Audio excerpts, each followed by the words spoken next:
Hi friends. Yesterday we had so much fun reading a story together. I thought I would do it again.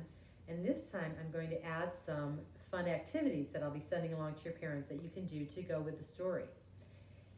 We are going to read today the book called A House for Hermit Crab by Eric Carle. He is one of my favorite authors of children's books, and he has great pictures. He always has wonderful artwork that I like to look at. So we're going to read this book together today. And some information that might help you know what a hermit crab is.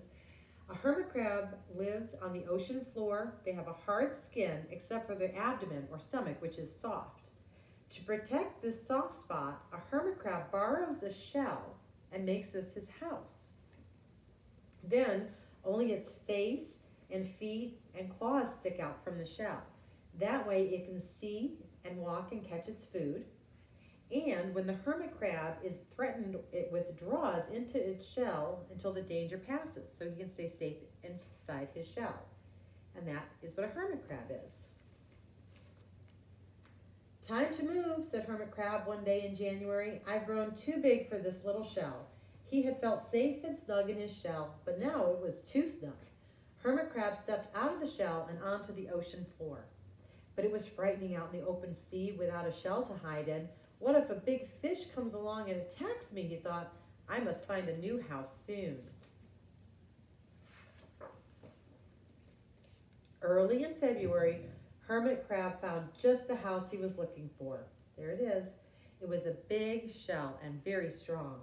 He moved right in, wiggling and waggling about inside to see how it felt. It felt just right.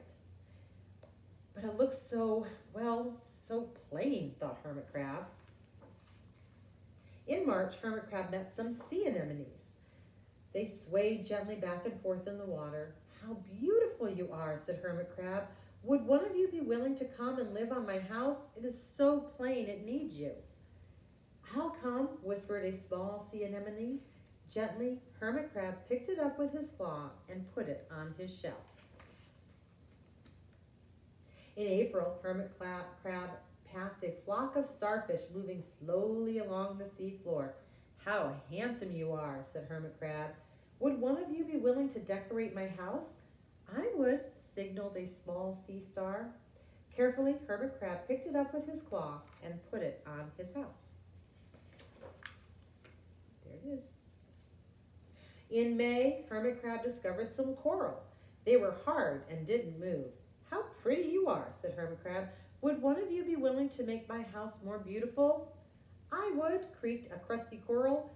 Gingerly, Hermit Crab picked it up with his claw and placed it on his shell. There it is. There's all his decorations. In June, Hermit Crab came up to a group of snails crawling over a rock on the ocean floor.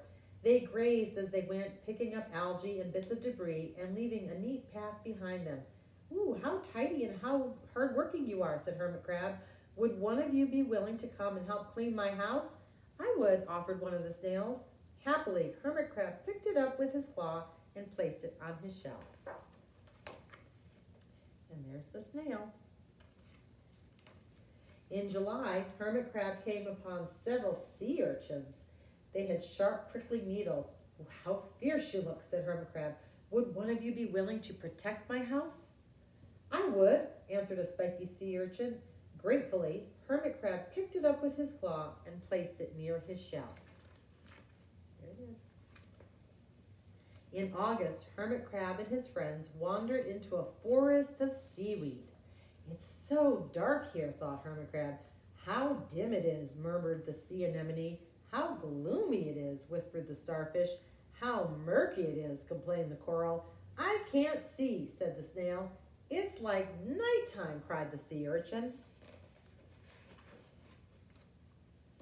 In September, Hermit Crab spotted a school of lanternfish darting through the dark water. "How bright you are," said Hermit Crab. "Would one of you be willing to light up our house?" "I would," replied one of the lanternfish, and it swam over near the shell. In October, Hermit Crab approached a pile of smooth pebbles. "How sturdy you are," said Hermit Crab. "Would you mind if I rearranged you?" "Not at all," answered the pebbles. Hermit Crab picked them up one by one with his claw and built a wall around his shell. "Now my house is perfect," declared the Hermit Crab. But in November, Hermit Crab felt that his shell seemed a bit too small. Little by little, over the year, the Hermit Crab had grown. Soon he would have to find another, bigger home. But he had come to love his friends, the sea anemone, the starfish, the coral, the sea urchin, the snail, the lanternfish, and even the smooth pebbles. "They have been so good to me," thought Hermit Crab. "They are like a family. How can I ever leave them?"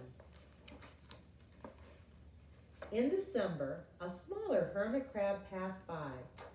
"I have outgrown my shell," she said. "Would you know of a place for me?" "I have outgrown my house too," answered Hermit Crab. "I must move on. You are welcome to live here, but you must promise to be good to my friends." "I promise," said the little crab. The following January, Hermit Crab stepped out and the little crab moved in. "Couldn't stay in that little shell forever," Hermit Crab said as he waved goodbye. The ocean floor looked wider than he had remembered, but Hermit Crab wasn't afraid. Soon he spied the perfect house, a big empty shell.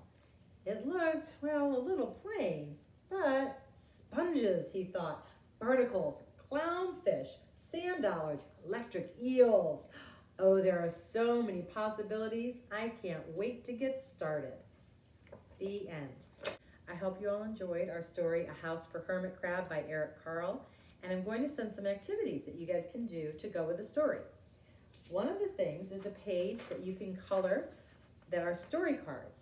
And it has pictures from the story about has the hermit crab and the anemone, the sea star, the coral, the snail, and the sea urchin. And you can color them, and if your parents helping you, you can go ahead and cut out the story cards so you can tell the story again and remember it with the pictures to help you tell the story. I've done that on this page, and if you have extra paper at home, you might want to do this too. I made it look a little bit like the ocean with some water.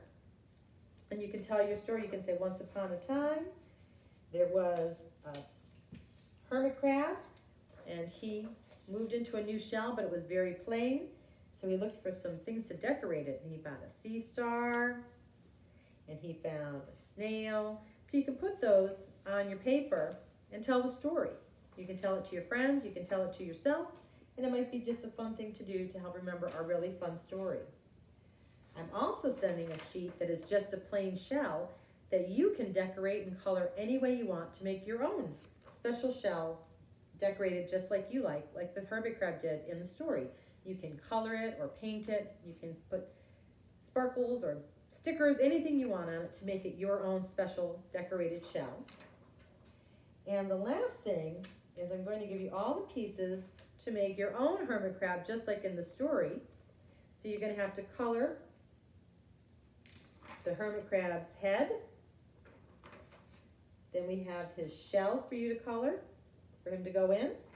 And all the little parts to decorate him are going to come home that you can color.